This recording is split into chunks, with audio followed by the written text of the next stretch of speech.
구독자 여러분 반갑습니다. 자, 먼저 저쪽에 계시는 분들은 몸을 돌려서 나에게 쳐다보시고, 이쪽에 계시는 분들도 몸을 살짝 돌려서 저를 바라보시기 바랍니다. 우리 스님 모시고 우리 절 선찰대본산 범어사에 성지순례를 오셨다고 합니다. 어느 사찰이십니까? 통영의 부타사, 통영의. 아무튼 우리 선찰대본산 범어사에 이렇게 찾아주신 걸 크게 환영합니다. 우리 범어사는 크게 보면 4가지 문화 코드가 있다라고 생각을 합니다. 이 4가지 관점을 가지고 여러 불자님들은 잘 보고 가시면 오늘 범어사 찾아온 보람이 있을 겁니다. 첫 번째는 우리 범어사는 신라 의상대사가 화엄종찰, 그러니까 화엄경에 사상을 두고 그 철학적 기반을 두고 이 도량을 창건하셨습니다.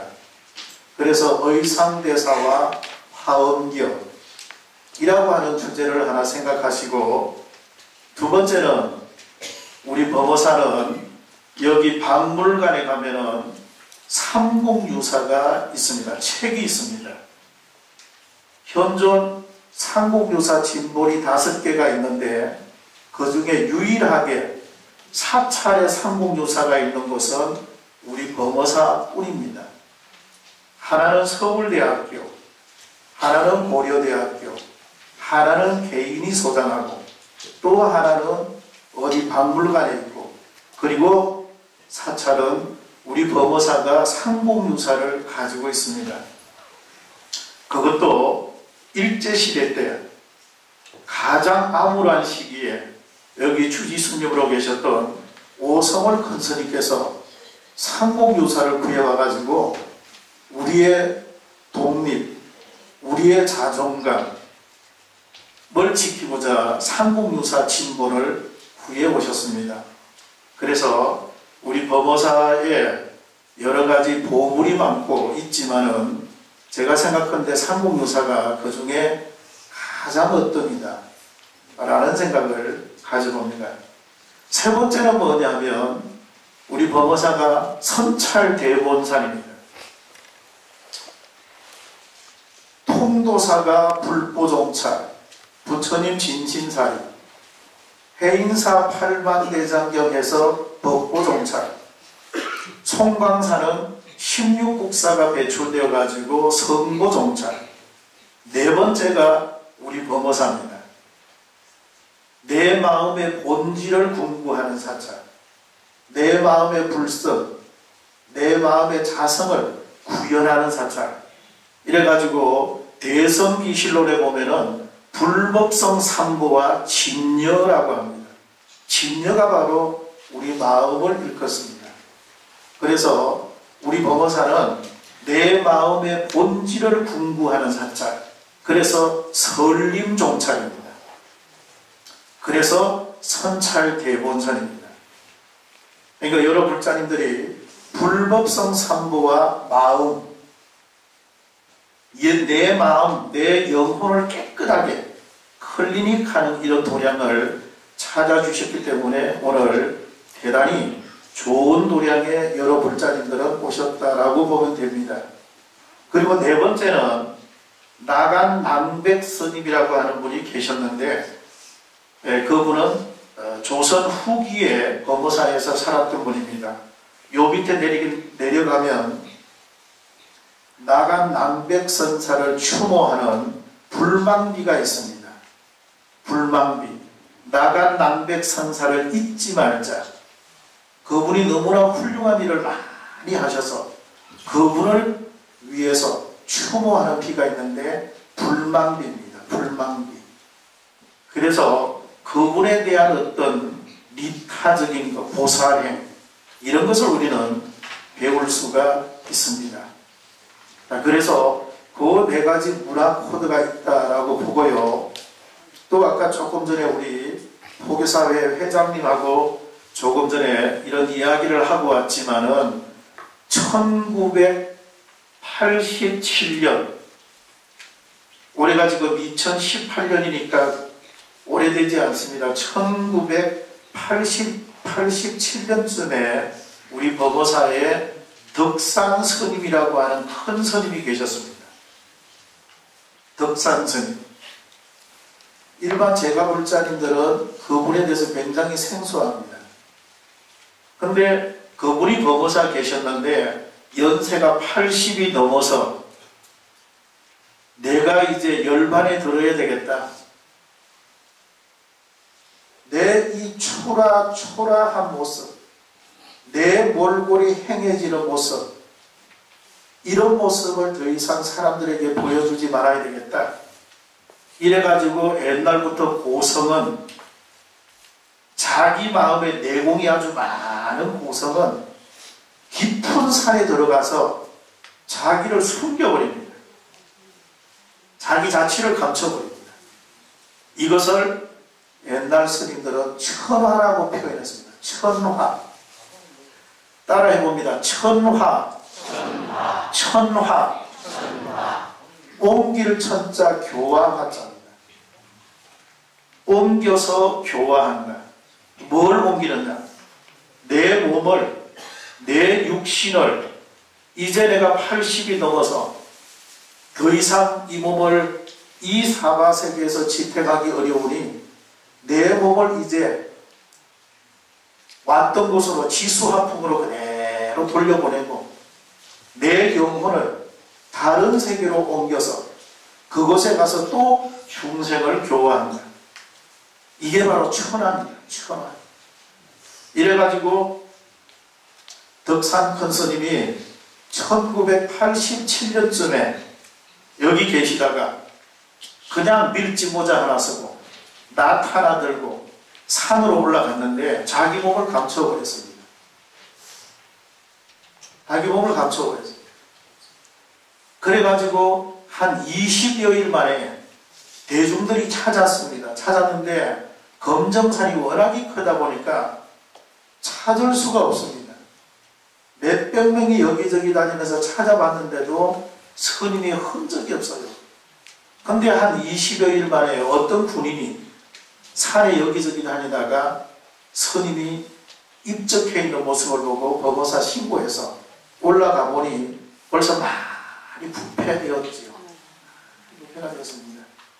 그래서 한국 불교의 가장 이 빠른 시기에 우리들에게 천화라고 하는 것을 여실히 보여준 스님이 덕산 스님입니다. 덕산 스님. 우리 법어사에 무비큰 스님이 계시는데 무비큰 스님께서 직지라고 하는 책을 썼습니다. 직지. 1권 2권 되어 있는데 직지라고 하는 책이 참 좋아요. 책 내용이 너무 좋습니다. 직지라고 하는 말은 손가락을 가지고 바로 가르친다라는 뜻입니다. 이거다 하고 가르칩니다. 이거다. 뭐냐? 불교 공부의 핵심은 내 마음이다 이거죠. 밖에서 찾지 말라.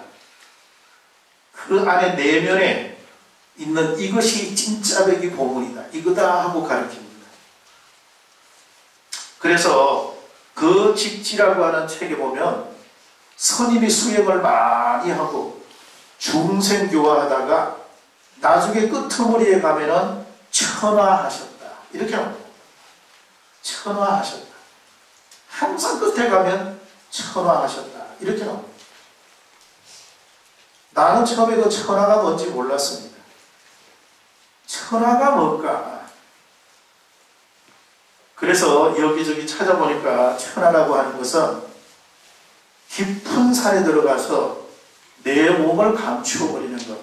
이것이 바로 천화입니다. 천화. 그러니까 내가 내 육신을 동물들에게 그다음 보시하는 거죠.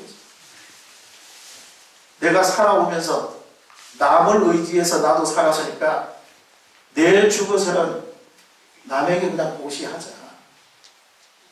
하는 것이 천하의 내용입니다. 그래서 우리 통영의 두타사에서 오신 분들, 우리 법어사 선찰대본산 여기저기 많이 참배하시고 4가지 문화코드, 의상대사와 화엄경, 그리고 삼국유사가 선찰대본산 성보박물관에 있다고 하는 것, 그리고 나서 또 여기는 삼국유사, 선찰대본산, 의상대사, 그리고 나간낭백선사가 법어사에 계시면서 아주 보살행을 닦았다 하는 그런 내용을 인지하고 가시면 좋겠습니다. 자, 오늘 일요법회 회보지 한번 보겠습니다. 자, 오늘 제가 드리고자 하는 말씀의 요지는 고성 원효대사입니다.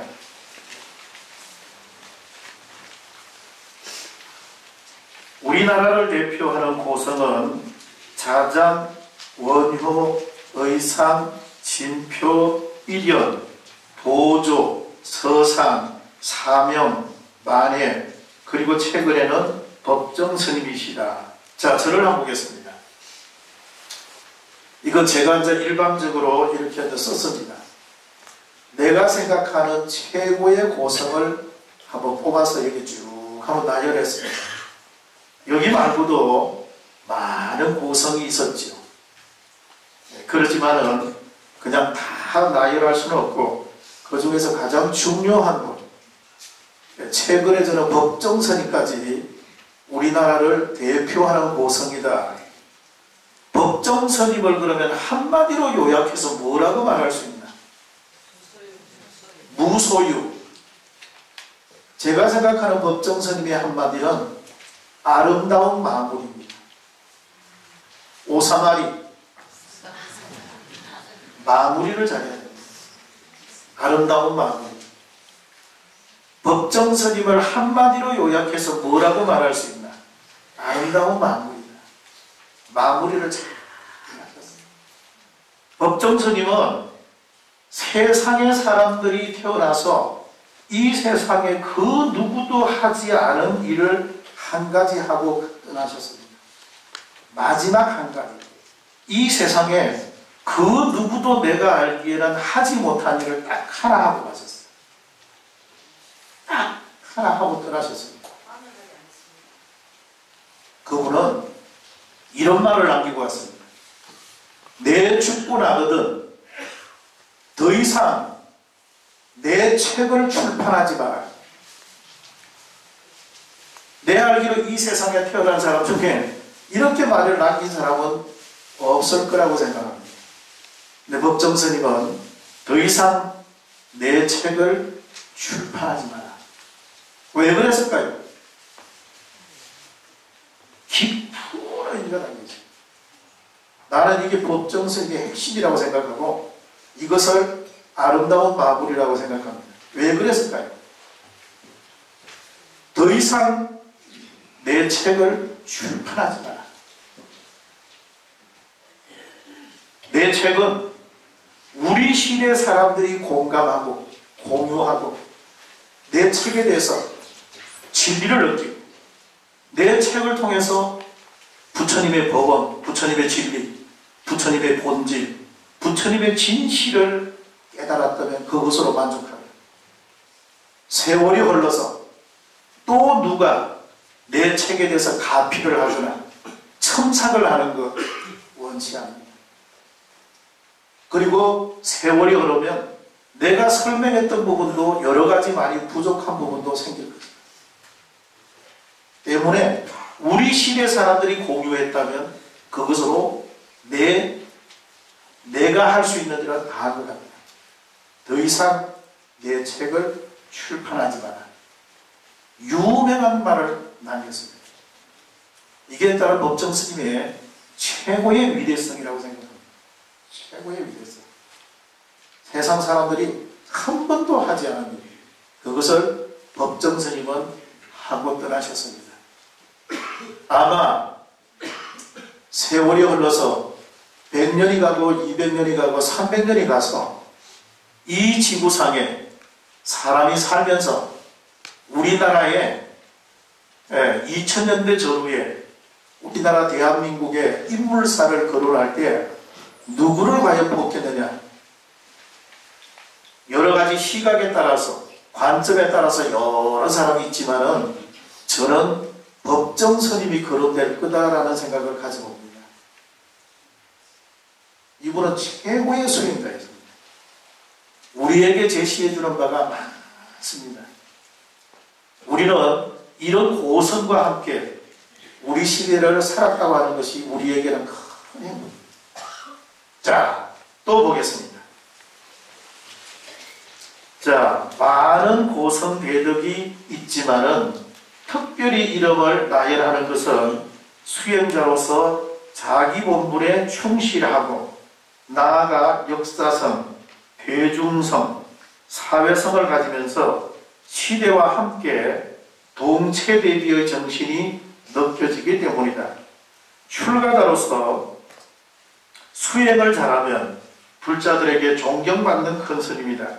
수행을 잘하고 서민들의 흐르는 눈물을 닦아주면 그 스님은 우리 시대의 서성이다. 자, 여기까지 한번 보겠습니다. 우리가 수행을 잘하면 자기 본분에 대해서 철저하게 수행을 하고 이렇게 하면 제가 불자들에게 큰 스님으로 존경받습니다. 더 나아가서 우리 시대에 정말 가난한 사람, 정말 아픈 사람, 눈물을 닦아주는 스님이 있다면 이런 스님이야 말로 우리 시대의 고성입니다. 고성.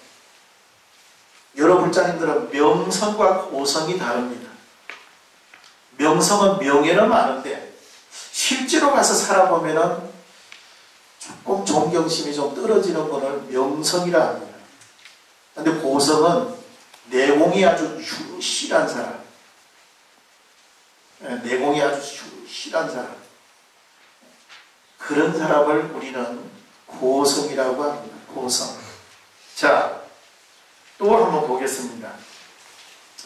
자, 그런 의미에서 2018년 무술년 새해 신라의 원효대사를 한번 살펴보고자 한다. 원효대사는 경북 경산시 자인면 밤실에서 태어났다. 어머니가 꿈속에 별 하나가 뱃속으로 들어오는 것을 보고 잉태하게 된다. 어머니가 친정집으로 가다가 상기가 있어 남편이 밤나무 아래에서 옷을 걸어 휘장을 치고 대사가 출생한다.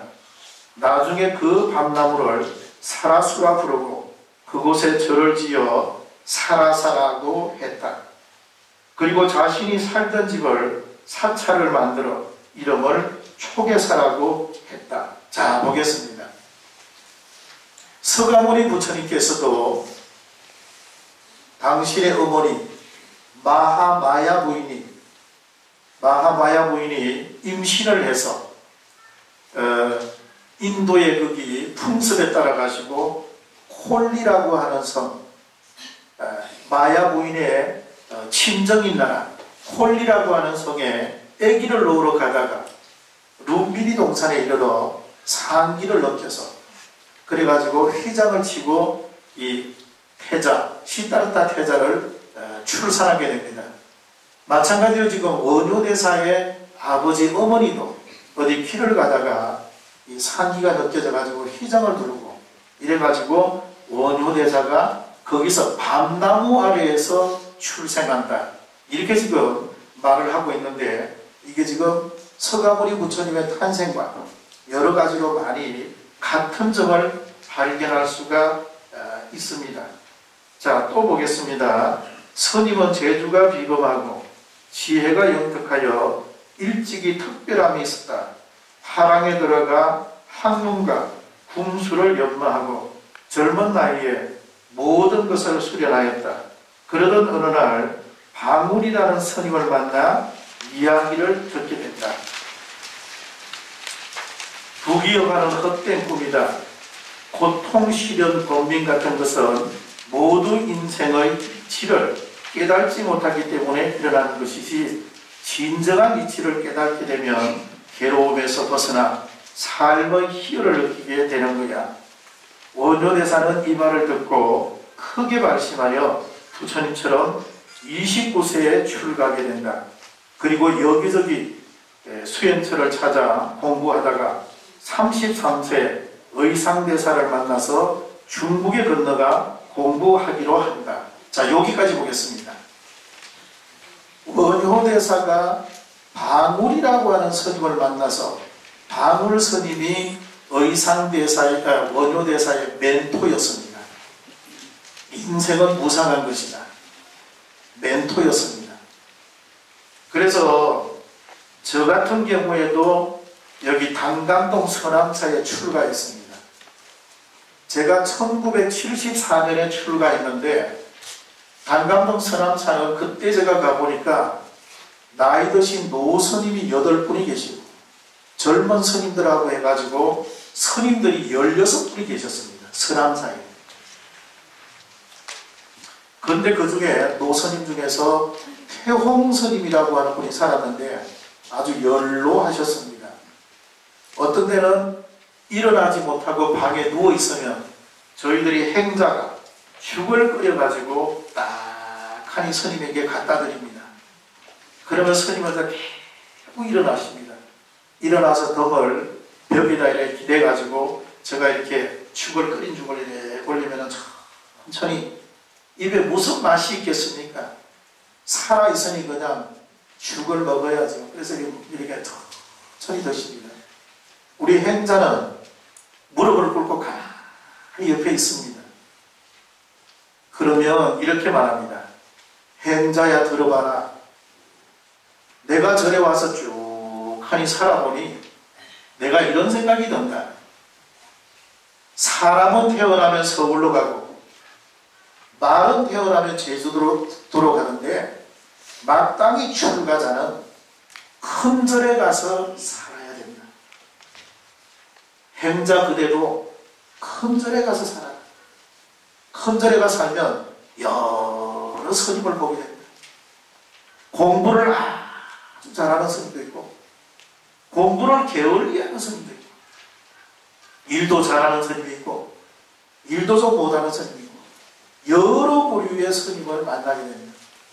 공부 잘하는 스님을 보면 나도 저렇게 열심히 살아야지, 나도 저렇게 수행을 해야지. 공부 못하고 또 게으른 스님을 보면 나는 저래 하지 말아야지.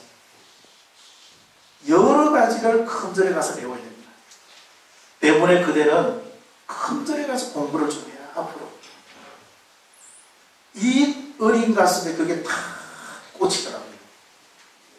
그래서 제가 어린 시절에 큰 절 바람이 불어가지고 해인사, 통도사, 범어사, 월정사, 마곡사, 쌍계사, 동화사, 은혜사, 부석사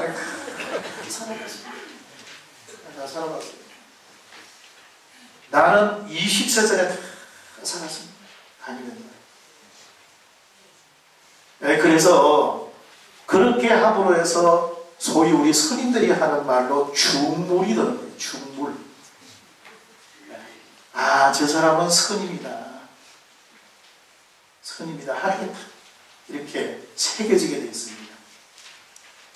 아마도 원효대사는 이 방울 스님이 멘토가 돼가지고 아마 출가해야 되겠다고 하는 큰 어떤 그 깨달음을 갖게 되는 것 같습니다. 우리 인생 살아가면서 누가 나에게 어떤 말을 해주느냐, 멘토 해주는 사람이 굉장히 중요하지요. 자, 또 보겠습니다. 이래 하다가 의상대사를 만나가지고 중국으로 건너가서 공부하기로 한다. 요동에서, 고구려 요동 땅에서 순찰대 첩자 혐의로 잡혀서 신문을 받고 풀려나 돌아온다. 그리고 한 10년이 지나 이번에는 바다를 건너서 중국으로 가기로 했다. 원효와 의상은 경기도 평택 부근에 하룻밤을 자는데 심한 갈증을 느끼고 물을 마시게 된다. 다음날 초막을 돌아보니 어젯밤에 마셨던 물은 해골바가지에 담겨 있었던 물이었다. 그 순간 구토가 일어났다. 원효대사는 큰 깨달음을 얻는다. 심생적 종종법생, 심멸적 종종번멸, 삼계유식, 삼계유심, 만법유식, 일체유심조. 자, 보겠습니다. 해골바가지, 의상대사하고 원효대사가 하룻밤 숙소를 찾아보니, 산에 돌아다니다 숙소를 찾아보니 산 안에 어떤 초막이 하나 있었습니다. 옛날에 내 어릴 때도 기억나는데 산에 가면은 사람이 죽으면 시신을 갖다 놓으려고 조그만하게 집을 지어놨어요. 경상도 말로 그걸 쌩이집이라 하죠. 쌩이집.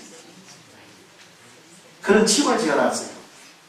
그래가지고 그런 아마 집을 아주 오밤중에 찾은 것 같습니다. 그래서 그 안에 들어가서 보니 집이 허물어졌기에 비가 오니까 해골바가지에 물이 있었던 겁니다.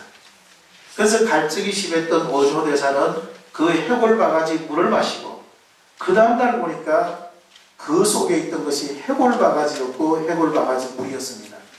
그래서 순간적으로 구토가 일어나는 겁니다. 이러면서 원효대사는 여기서 크게 깨닫게 됩니다. 심생적 종종법생, 심멸적 종종법멸, 삼계유심, 만법유식, 일체유심조. 크게 깨달았습니다. 모든 것들은 내 마음 먹기에 달려있다. 유심소자, 내 마음이 짓는 것이다. 이걸 크게 깨달았습니다. 여러 불자님들도 불교는 깨달음의 종교입니다. 깨달음의 종교. 내가 깨달으려고 몸부림을 쳐야 합니다. 나는 이대로 살 수 없다. 내가 어떻게 이 세상에 태어났는데, 내가 어떻게 태어났는데, 나는 이렇게는 못 살지. 내가 뭐가 부족해서 자기가 몸부림쳐야 합니다. 내가 왜 가난해? 내가 뭐가 부족하니? 자기가 몸부림쳐야 합니다. 그리고 자기 자신을 뭐가 부족한지 냉정하게 자기 자신을 살펴야 됩니다. 때로는 냉정하게, 때로는 엄격하게, 때로는 자비롭게 자기 자신을 자기가 잘 관리하고 관찰해야 됩니다. 내가 깨달아야 합니다. 내가 깨달아야 합니다. 우리 대한불교 조계종의 종지가 석가세존의 자각각타 각행원만한 가르침을 봉대하고 우리 대한불교 조계종의 종지가 그렇습니다. 자각각타입니다. 나도 깨닫고 상대방도 깨닫게 하고 각행이 원만해야 됩니다. 나도 깨달아야 되고 상대방도 깨달아야 합니다. 그래서 깨달음이 다 원만해져야 됩니다. 그렇기 때문에 원효대사는 해골바가지 물을 마시고로 해서 크게 깨달음을 얻습니다. 깨달음을 얻습니다.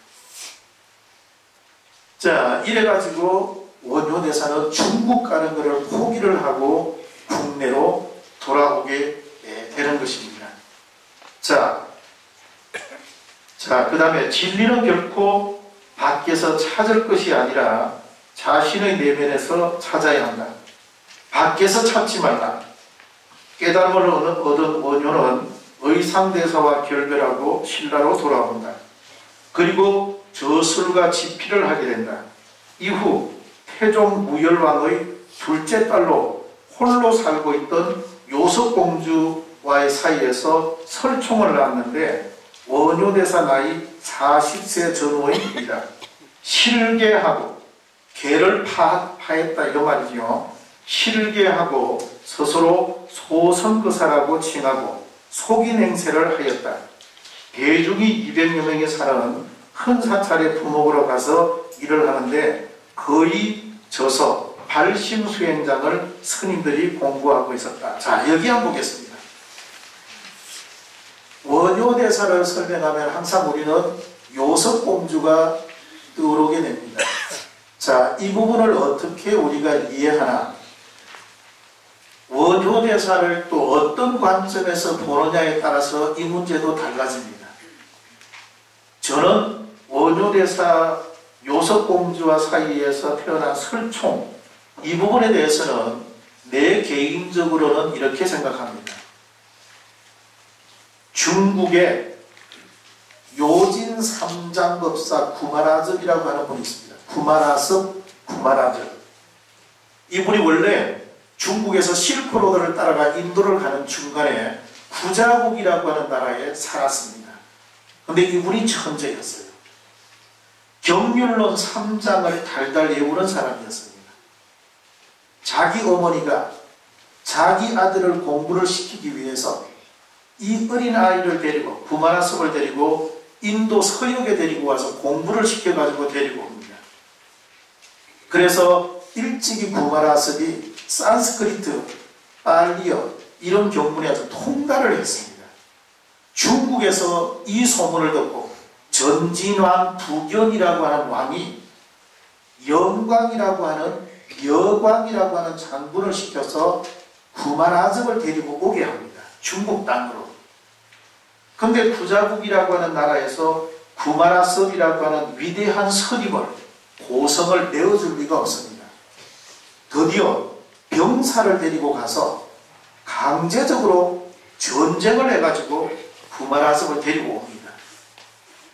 그래가지고 장안으로 데리고 오는 과정에서 양주라고 하는 곳에 왔는데 전진왕 부견이 밑에 있는 신하에 의해 가지고 살해를 당합니다.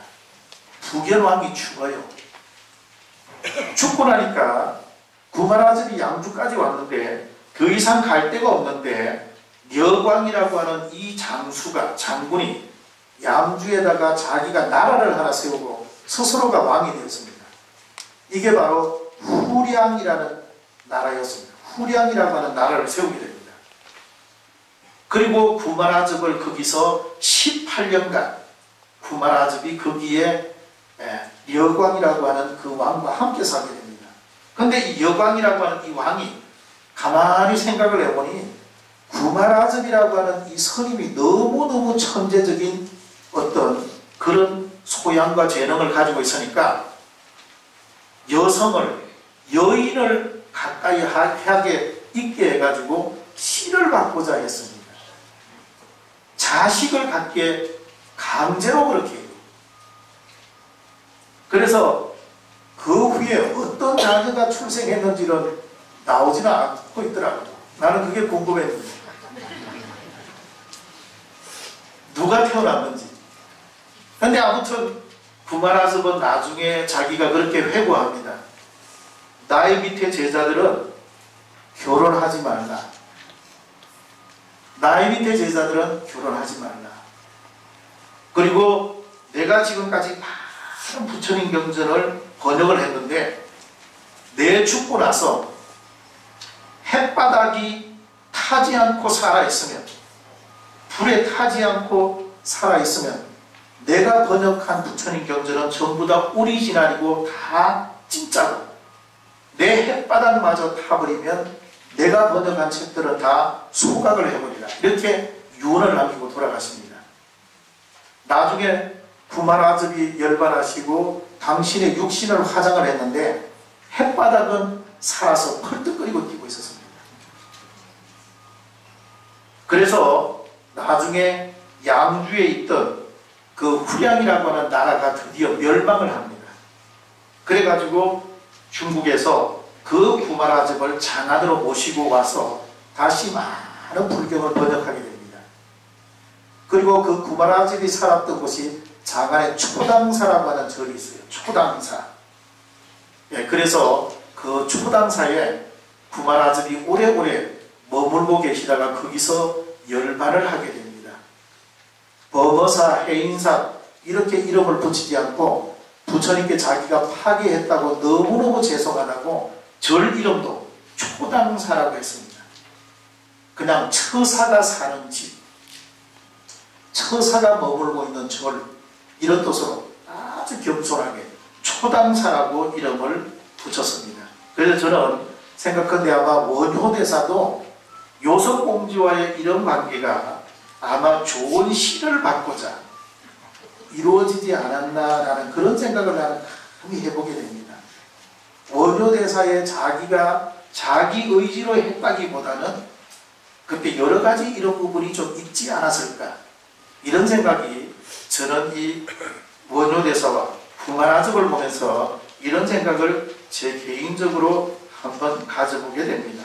자, 쭉 이렇게 하다가, 자, 여러분자님들은 발심수행장을 공부하고 있었다. 자, 사면으로 넘어갑니다. 사면. 네, 사면으로 넘어갑니다.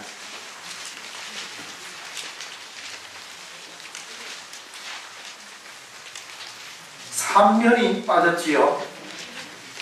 네, 자, 삼면의 밑에, 네, 삼면의 밑에 보겠습니다. 밑에 보면은 밑에서 한 10줄 올라가면 원효대사는 그지요? 생전에 책을 150여 권 정도 집필했는데 대부분 산실이 되고 현재 23권 정도 남아있다. 그 가운데 가장 대표적인 것이 금강산맥경론, 대성기실론소, 신문화쟁론, 판비량론, 발심수행장 등이다. 이 가운데 원효대사의 역작은 금강산맥경론이다. 이 금강산맥경론을 알아본다. 금강산맥경의 성립과정과 그 배경이 재미가 있다. 신라의 왕비가 어느 날 몸이 아파 중병에 걸리게 되었다. 자, 제가 저를 한번 바라보시기 바랍니다.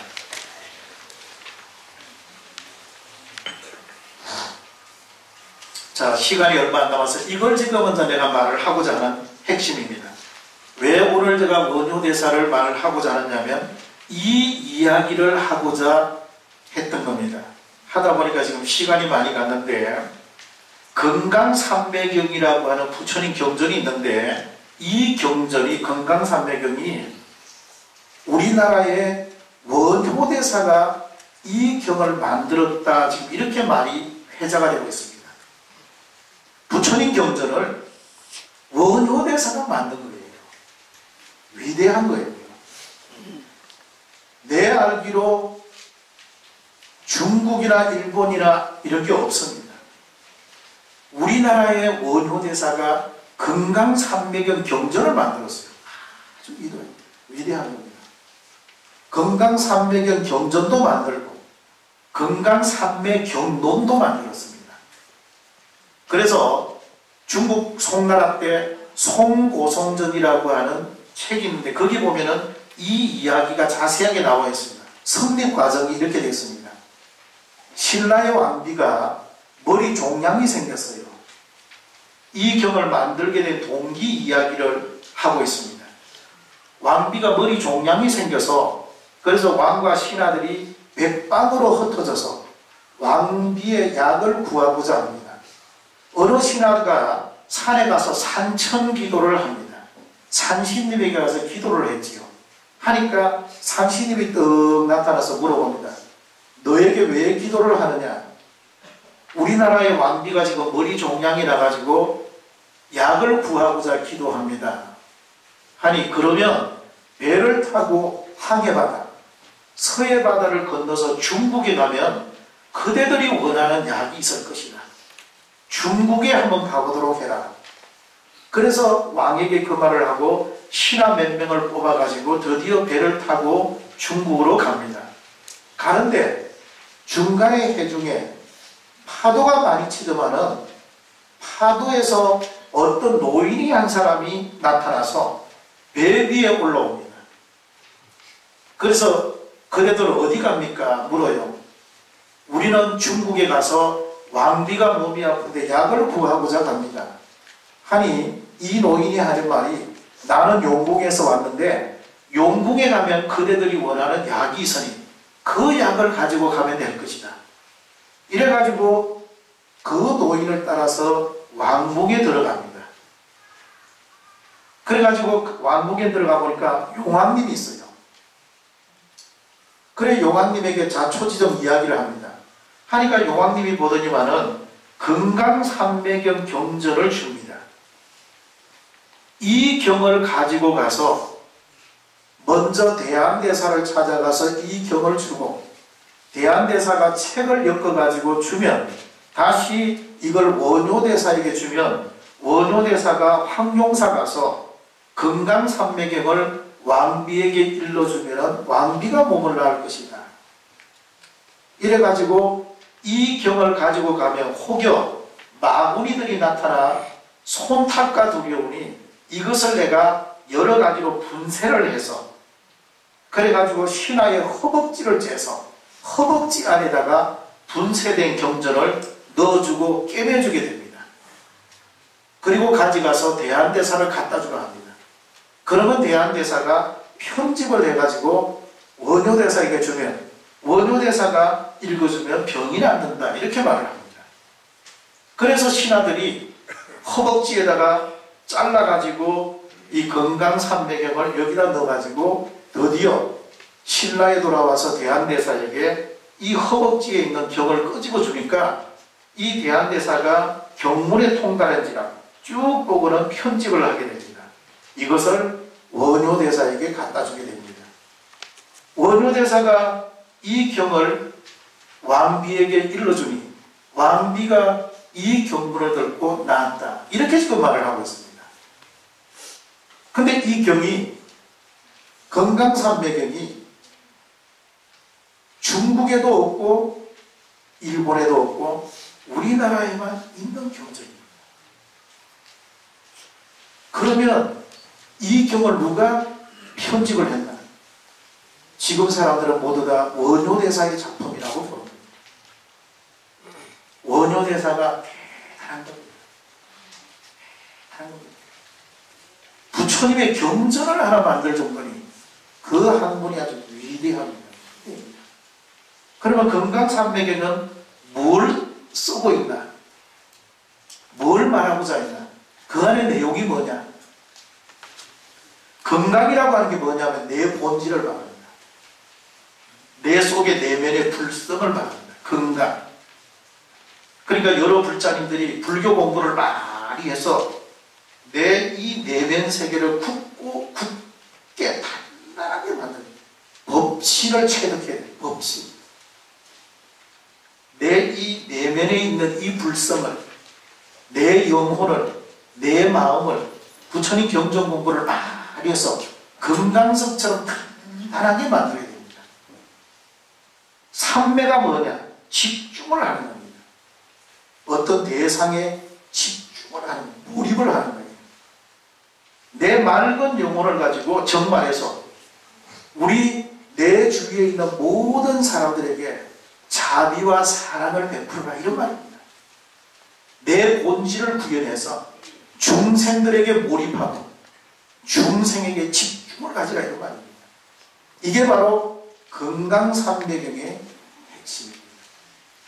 원효대사가 이 경을 만들게 된 동기는 이게 만들어졌는지 안 만들어졌는지 확실한 건 아직 모르지만은 딱 이렇게 아직 확정적으로 말할 수 없지만은 대체로 사람들이 요즘의 학자들이 아마도 이 경은 원효대사가 만들었을 것이다 지금 이렇게 보고 있습니다.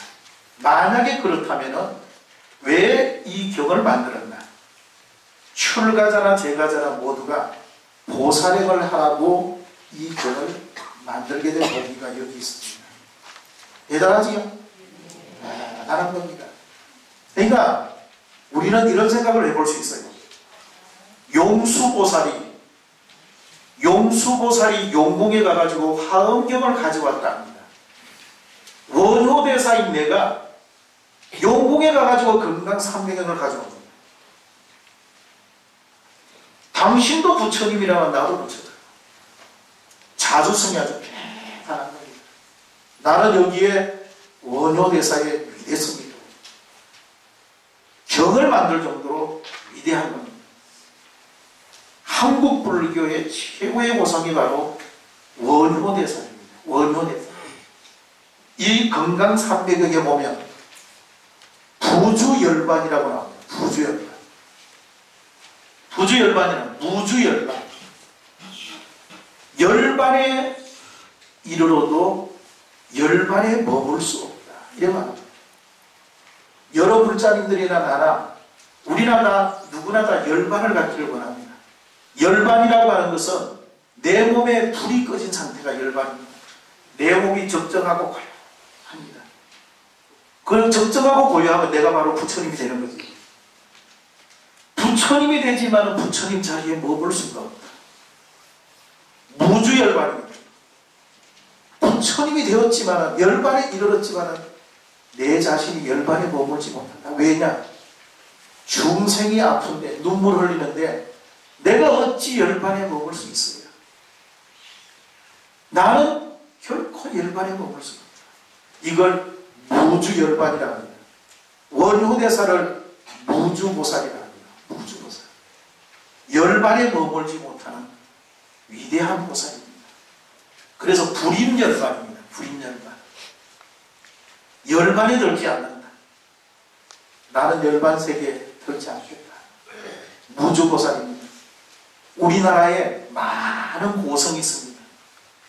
그런데 우리나라 많은 고성 가운데 딱 한 분을 제가 알기에 한 분을 보살이라고 합니다. 그분이 바로 원효보살입니다. 원효보살. 이분이 바로 무주보살입니다. 무주보살. 나는 열반에 머물지 못합니다. 중생이 아프기 때문에 어찌 감히 내가 열반에 머무리냐. 그대가 있는데 내가 어찌 열반에 머물 수 있겠나 라고 하는 것이 원효대사의 핵심 가르침이고, 그 가르침, 그 메시지를 던지기 위해서 금강, 내가 불교 공부를 많이 해서 법시를 체력해서 더 이상 물러나지 않는 태전을 얻어서, 불태전을 얻어서, 그리고 난 다음에 중생에게 집중하고 몰입하는 것입니다. 중생에게 집중하고 몰입하는 것을 저는 삼매라고 생각합니다. 나보다 남을 먼저 생각하자. 내 꼬라지도 변변치 않지만 내보다 조건이 안 좋은 사람이 많습니다. 우리는 그런 중생에게 좀 더 몰입하고 그 사람에게 우리는 좀 더 집중하자. 이게 바로 제가 생각하는 금강산매경의 핵심이다 라는 생각을 가져봅니다. 그리고 우리가 원효대사는 기일심은 요익중생이라고 합니다. 일심의 근원에 돌아가서 마찬가지 이야기입니다. 내 근본, 내 일심의 근원에 돌아가서 요익중생, 중생들에게 요익케 한다. 중생들을 이익케 한다. 이게 원효불교의 핵심입니다. 원효불교의 근본입니다. 원효불교의 근본. 그러니까 출가한 전하, 가정을 가지고 있는 여러 제가 불자님, 여러 불자님들이나 우리는 나도 열악하지만은 나보다 우리 사회, 내 주위에 있는 조건이 더 열악한, 내가 이래 볼 때 저 사람 참 어리석은 사람이다. 이런 사람들에게 우리는 조금 더 다가가서 손이라도 한번 잡아주고 말이라도 한번 더 따뜻하게 해주고 하는 그런 분이라야 진짜 불교 공부를 많이 한 불자라고 말씀드릴 수가 있습니다. 그래서 저는 오늘 우리 새해 이 벽두에 우리 범어사 설버튼에서 누구 어떤 설법을 주제를 가지고 해야 되느냐 이렇게 고민하다가 제가 어릴 때 영주 부석사에서 춘원 이광수가 쓴 원효대사라고 하는 소설을 제가 어릴 때 본 적이 있는데 그 책이 참 좋더라고요. 그래서 제가 시간이 짧아서 여기 넘어갔는데 그 원효대사가 파괴를 했다 이렇게 자신이 생각하고 이절저절 머리를 기르고, 예를 들어 해인사도 가고 통도사도 가고 법어사도 가고 자기 신분을 속이면서 가서 보복처사를 해요. 그런데 가보니까 발심 수행장을 떡하니 읽고 있는 겁니다. 자기가 쓴 책. 자기가 쓴 걸 스님들이 배우고 있는 거예요. 그걸 자기가 딱 칼이 떴습니다. 근데 그거를 춘원 이광수 선생이 참 글을 잘 써놨어. 읽어보면 나는 거기서 춘원 이광수의 그 원효대사, 그분이 무한하게나 있는 듯 느껴요. 원효대사야말로 참 위대한 분이다, 위대한 고성이다 라는 생각을 가져보면서 신년 새해 여러 불자님들에게 고성 원효대사라고 하는 주제를 가지고 오늘 이렇게 법문을 하게 되었습니다. 자, 늘 제가 하는 말이지만은 우리 범어사는 부산에서 최고 가는 사찰입니다. 우리 부산에 문화재가 100개 정도 있다면 그 중에 문화재 20개 정도가 우리 범어사에 있습니다. 부산 문화재 중에서 20% 정도가 우리 범어사에 있습니다. 그래서 부산 하면은 범어사가 가장 명찰입니다. 명찰. 그리고 수천 년을 통해서 많은 고성이 이 범어사에서 배출되었습니다. 이런 위대한 사찰에서 우리는 설법전에서 오늘 여러 불자님들하고 이렇게 신년에 이렇게 제가 또 원효대사라고 하는 주제를 가지고 설법을 하게 된 것을 무한히 감사하게 생각을 합니다.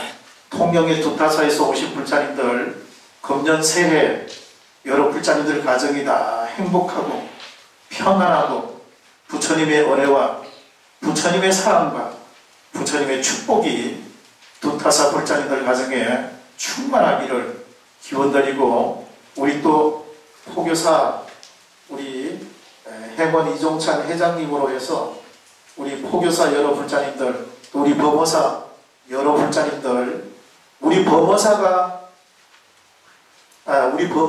불자가 하나야 우리 부산불교가 일어납니다.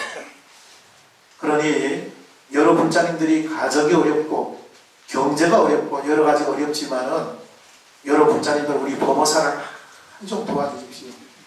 우리 범어사를 많이 도와서 정말로 이 도량이 커야 됩니다. 이 도량이 커야지만이 우리 부산불교가 일어나는 겁니다. 우리 부산의 영혼의 사찰이 바로 우리 범어사입니다. 선찰대본사 범어사. 그래서 여러 불자님들에게 내가 거듭 여러 불자님들에게 꼭 부탁하고 싶은 것이 있다면 다음에 일요법회 올 때 꼭 한 분씩만 더 모시고 오십시오. 한 분씩만 더도 말고 덜도 말고 한 분씩만 더 모시고 오셔서 이 설법전이 아주 가득 메워졌으면 대단히 고맙고 대단히 감사하겠습니다. 우리 범어사 여러 불자님들, 우리 포교사 여러 불자님들, 금년 한 해 부처님의 사랑과 부처님의 은혜와 부처님의 축복이 가득하기를 기원하겠습니다. 모두 합청해 주시기 바랍니다. 제가 마지막 개송 하나 읽겠습니다. 새해니 묵은해니 분별하지 말게, 겨울 가고 봄이 오니 해가 긴 듯 하지만 여보시게 저 하늘이 달라졌는가, 우리가 어리석어 꿈속에 사네. 자, 합장 내리겠습니다. 새해니 묵은해니 분별하지 말라. 겨울 가고 봄이 오니 해가 바뀐 듯 하지만 여보시기에 저 하늘이 달라졌는가, 우리가 어리석어서 꿈속에 사는 것이라네. 이렇게 이 근래에 항명이라고 하는 스님이 이런 시를 쓰셨습니다. 자, 새해 복 많이 받으시고 감기 조심하시기 바랍니다. 감사합니다.